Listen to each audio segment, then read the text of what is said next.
इस नहायत कामयाब नसीब होते निकाल पर इसका लाइब्रेरी के साथ और आसिफ भाई की मैं चाहता हूँ कि शायद उसकी जाने से पेश किया जाए।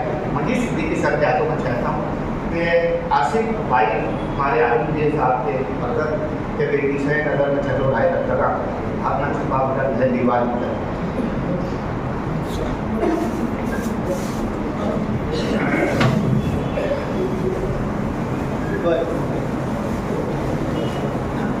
पहलवानों की 27 से पहले अखाड़ा के मुंतजमीन का शुक्रिया करना जरूरी है। इसका साल इन लोगों ने खराब किया और इनकी सदारत में इस तरह लाइब्रेरी बनोड़ हो रही है। मजीद की सरदारी करना कि आसिफ भाई की खिदमत के लिए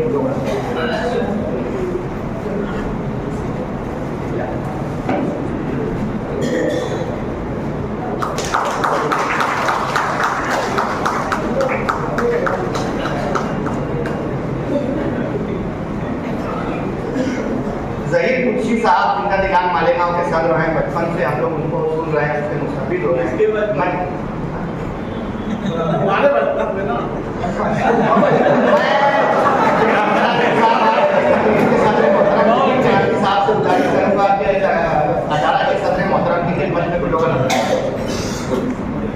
बहुत शुक्रिया दोस्तों, नवाजिश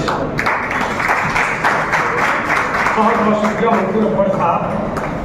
मैं अर्ज किया है कि एक आशिक ने बड़े ही शौक से पूछा कि मौलाना, एक आशिक ने बड़े ही शौक से पूछा कि मौलाना किसी लड़की को छेड़ो तो वजू क्या टूट जाता है?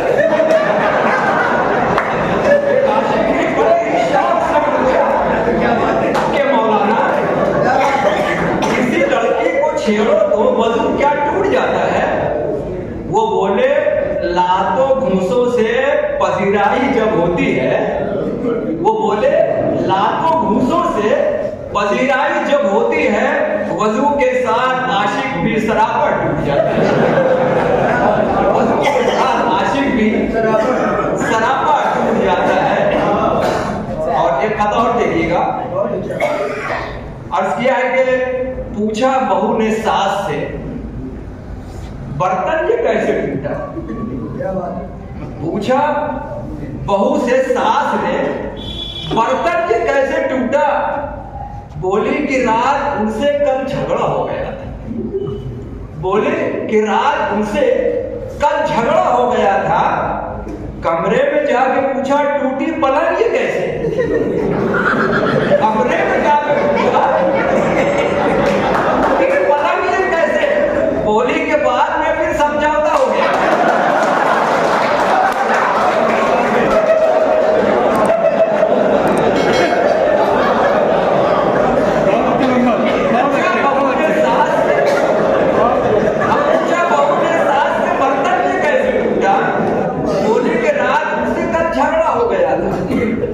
कमरे में जाकर पूछा टूटी पलंग ये कैसे? बोले के बाद में फिर समझौता हो गया। और इजाजत मुझे एक कथा और तो फिर एक कथा ये है कि माँ ये कहती है बाप टेढ़ा। माँ ये कहती है बाप टेढ़ा है, फिर भी हर साल बट का पेड़ा है।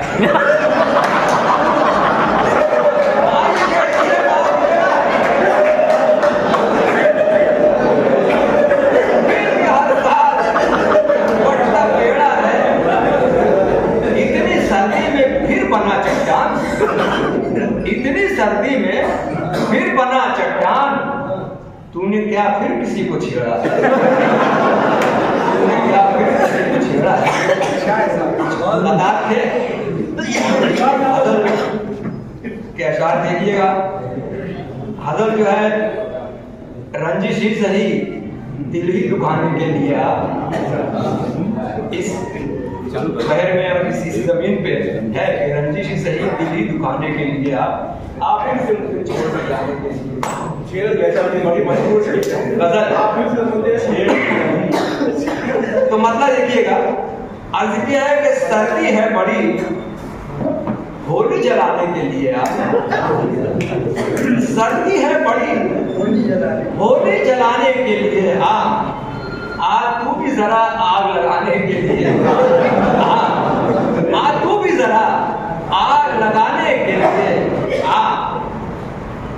शेर होगा कि झगड़ा तेरा रहता है तेरी सास से हरदम, झगड़ा तेरा रहता है तेरी सास से हरदम, तू लेके मेरी सास को जाने के लिए,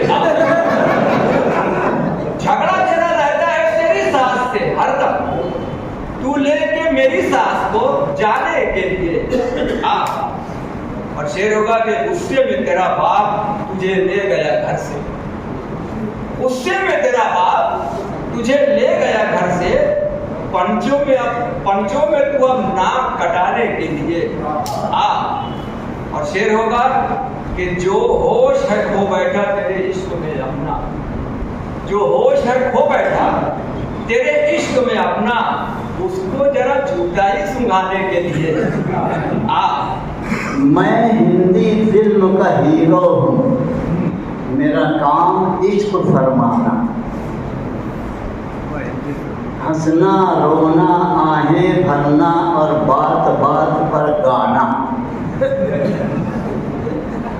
नित नई नई पोशाक पहन बाहों में धूम मचाना, कुछ काम न करना फिर भी हमेशा मज़े व ऐश उड़ाना, वर्षे में मिला है इश्क मुझे, मैं आशिक बड़ा पुराना, मजनू था मेरे नाना के पर नाना का पर नाना।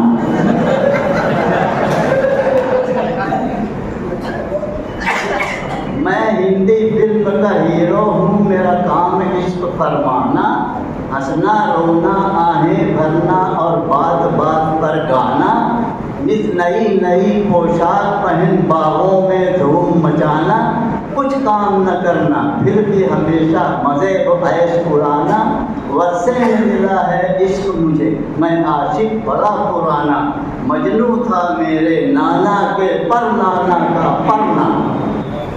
अब सुनिए जरा एक गाना। मैं वक्त पड़े तो तीर तो तलवार चला सकता हूँ, मैं हिंदुस्तानी कुश्ती के सब दाव सिखा सकता हूँ, मैं जूडो और कराटे के भी हाथ दिखा सकता हूँ, मैं एक मुसल्लह फौज अकेले मार भगा सकता हूँ। जब प्यार किया तो डरना क्या, बस ये है मेरा तराना, मेरी आवाज़ के साथ ज़रा तुम भी आवाज़ मिलाना, अब लीजिए अब सुन लीजिए एक गाना। बच्चे को लेके गोद में टहला रहे हैं हम, बच्चे को लेके गोद में टहला रहे हैं हम, अपने किए की आज सजा पा रहे हैं। तो उस वक्त मैंने जब कहा सिर्फ शादी में तक मामला, लेकिन आज जब मैंने ये सुना तू भी सुना रहा है, लोग कहाँ से कहाँ इतने आगे बढ़ रहे हैं, और ये सोशल मीडिया की वजह से। हमारा मकसद यही है। अच्छा, मैं ये भी चाहता हूँ कि हमारे जो नए लिखने वाले हैं वो इस पर ज़रा तवज्जो दें। ये भी एक सीन में जब गायब होने चली जा रही है, लोग गिरा लगाना, पैरोडी करना तकरीबन भूल चुके हैं। मैं एक और मिसाल दूँ, हम लोग पिक्चर में मूवी जा रहे थे, घर में फोन आया, वो पहुँचे, बोल दे पहुँचे मंगल है गए हो भाई का हेलो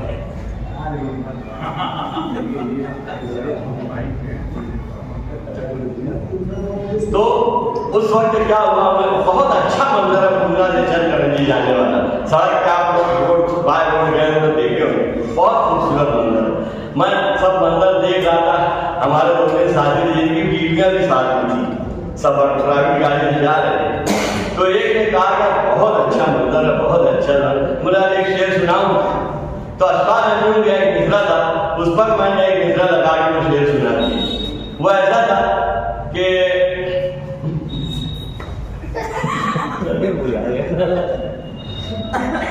मनाजिर में बला की दिलकशी, या अंजुम साहब का मिसरा है, मनाजिर में बला की दिलकशी है मगर बेगम हमारे साथी है। तो ऐसा होता है। मैं चाहता हूँ कि आइंदा कोई प्रोग्राम कोई शख्स खड़ा होकर कम से ये हम लोगों के पास लेकर आए कि मैं बहुत सारी पैरोडियाँ लिख के लाया हूँ,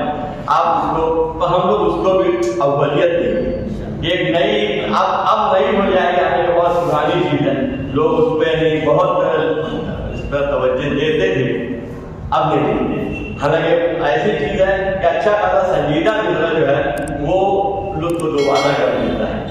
इसी तरह से एक मिसरा था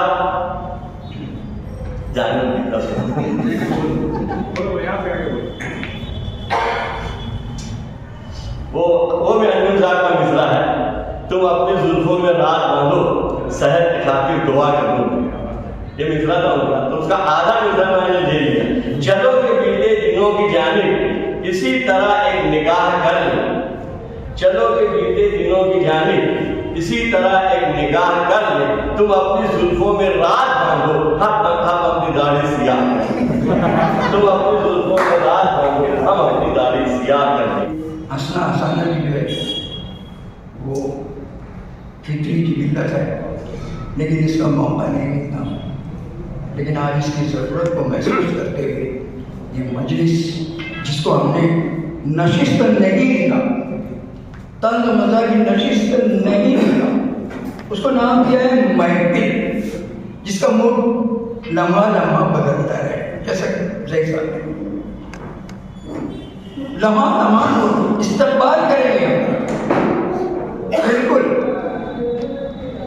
तो इंशाअल्लाह ये अव्वलीन नशिस्त है। हमारे कलमकारान भी यहाँ मौजूद हैं, हम उनको सुनते हैं। और जैसा कि और भी नशिस्तें होती हैं, तो इर्तका अदब तो वो शायरों की है, और मईबान अदब और नसरी अदब जो है ये नसरी कलमकारों की है, लेकिन शायर भी ना रहे। तो मुशाहिद साहब हम लोगों ने सोचा कि क्यों ना इसमें सबको मिक्स करें, एक अच्छा सा कॉकटेल बना दिया जाए ताकि उससे लुत्फ़अंदोज़ हो हर कोई, लुत्फ़अंदोज़। तो मैं बरकती साहब से गुजारिश करता हूँ कि प्रोग्राम को आगे बढ़ाते हुए हमारे किसी प्यारे से शायर को इनवाइट करें, क्योंकि मुझे बोलते हैं कि जब सोने लगते मैं बड़ी संजीदगी से बात कर रहा हूँ, क्योंकि कुछ ही साल तो बड़ा रंग भर के चले गए थे। मैं समझता हूँ कि काफ़ी वक्त हो गया, लोग भी है माशाल्लाह, लेकिन हम लोगों ने अपना प्रोग्राम बिल्कुल वक्त पर, सिर्फ 3 लोग बैठे हुए थे, 3 या 4-5 लोग बैठे हुए थे, और हमने अपना प्रोग्राम शुरू कर दिया था। सदर साहब अपनी जगह ले लिए थे। तमाम मजलिस में मौजूद तमाम हज़रात से मेरी मौदवाना गुजारिश है कि आइंदा हमारी जो नशिश रहेगी उसमें टाइम का ख्याल जरूर रखें। इसका उन्वान है तारुफ। ये मजमून कुद्सी साहब के उमर कुद्सी साहब के मजमूए कलाम सरकश में शामिल है।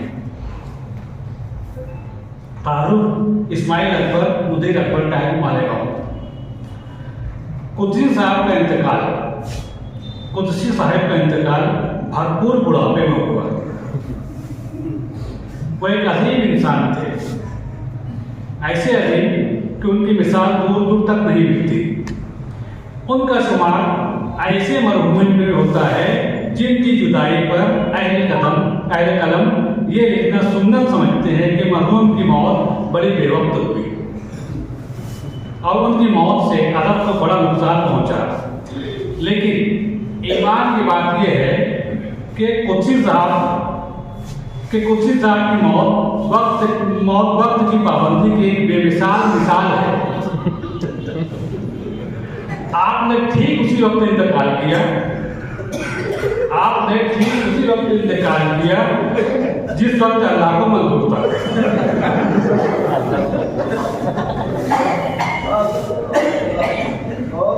दूसरी बात अदब के नुकसान की है, सो इस मामले में हम ये अकाउंट तो पेश नहीं कर सकते कि अदब को कितना नुकसान हुआ, लेकिन इतना जरूर कह सकते हैं कि बेअदबी को बड़ा फायदा हुआ। कुद्सी साहब फितरतन चुलबुले और शरीफ थे। चुलबुलेपन से तो सिर्फ वही लोग बखूबी वाकिफ हैं जो उनसे करीब थे, लेकिन ज़राफत से हर खास काम वाकिफ था। शायरी के अलावा गुफ्तार में भी उनको कमाल हासिल था कि बसा औकात लोग हंसते हंसते दर्द शिकम में मुब्तला हो जाते। मशायरों में जब खड़े होते तो चेहरे पर मूसलाधार संजीदगी की बरसात देखकर लोगों को ऐसी गलतफहमी होती कि कहीं घर से लड़ाई करके तो नहीं आए। लेकिन जब कलाम सुनाना शुरू करते तो न सिर्फ घूमते हुए सामईन होश में आ जाते, बल्कि मोटी बारीक हल्की भारी और पस्त बुलंद हंसी की आवाज़ों से उड़ता भी हड्डियाँ कड़कड़ाकर उड़ बैठता। कुर्सी साहब में एक खासियत ऐसी थी जो किसी शायर में नहीं सुनी गई। ये खुदादार सलाहियत थी और यही सलाहियत उनके मकबूलियत की रफ्तार को तेज से तेज तर करती चली गई। शायरों का ईमान इस बात पर है कि शायर की शायरी बुढ़ापे में जवान होती है, लेकिन कुछ ही साल जो लोग वाकिफ हैं वो खूब जानते हैं कि मौसूफ की शायरी अगर बुढ़ापे में जवान थी तो जवानी में भी बूढ़ी या नाबालिग नहीं थी। एक और खास बात कुछ ही साहब की अजीब थी, जो ये कि आपने जब शायरी शुरू की तो ऐसे उस्ताद की शागिर्दी में जा फंसे जो इंतहाई संजीदा और वली सिफत इंसान थे। उनको नात से बड़ी मोहब्बत थी, हंसी मजाक की महफिलों से इतना अलग रहते जैसे आतिश नमरूद से खुदा का खलील। कुर्सी साहब की शायरी चूंकि इब्तिदाई से हंसी मजाक से लबरेज थी, इसलिए उस्ताद मोहतरम हजरत अकबर वारसी मरहूम इब्तिदा से ही यही पंद नसीहत करते रहे कि कुर्सी साहब अपना कलाम भेजते रहे और उस्ताद इस्तिला करते रहे। लेकिन हर नई इस्तिला के साथ एक लेकर जरूर होता कि बेटा अपना रंग बदल दो, नाक लिखो नाक। एक बार उस्ताद मालेमो तशरीफ लाए। कुर्सी साहब उस्ताद से मिलने गए। भाइयों, आज मैं सिर्फ एक मतला सुनाऊंगा क्योंकि किसी ने मुझे चैलेंज किया है, और जो चैलेंज किया वो मस्जिद में मौजूद है और इज्जत मेरी आपके हाथ। तो उन्होंने मतला सुनाया कि पछता रहा हूँ नब्ज दिखाकर हकीम को। समझ डाला पूरी कहीं कि पछता रहा हूँ नब्ज दिखाकर हकीम को, नुस्खे में लिख दिया है वहीदा नसीब को। बस ये बंदा सुनाया जब तक चाह रहा हूँ। ये होता है पेरोडी का मतलब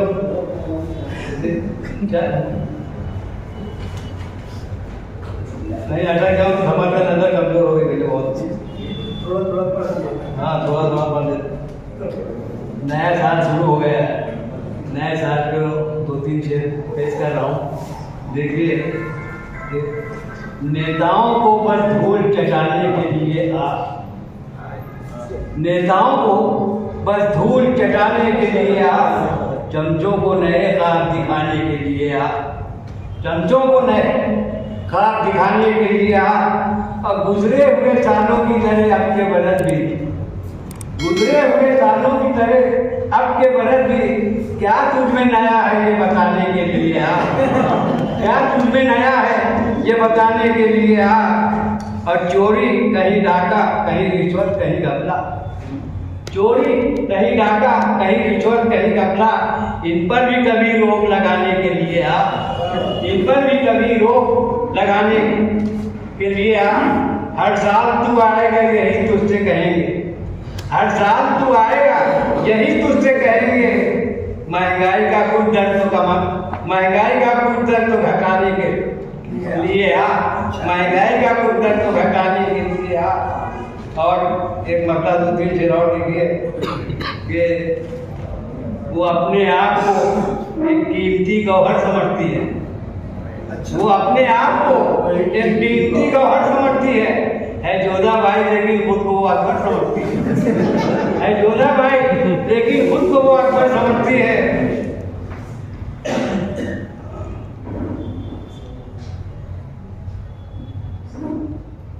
मैं हूँ बागे टोपी सर पे और माथे पे टीका भी, मैं हूँ बागे टोपी सर पे और माथे पे टीका भी, तेरी अम्मा न जाने क्यों मुझे लोफर समझती है, तेरी अम्मा न जाने क्यों मुझे लोफर समझती है।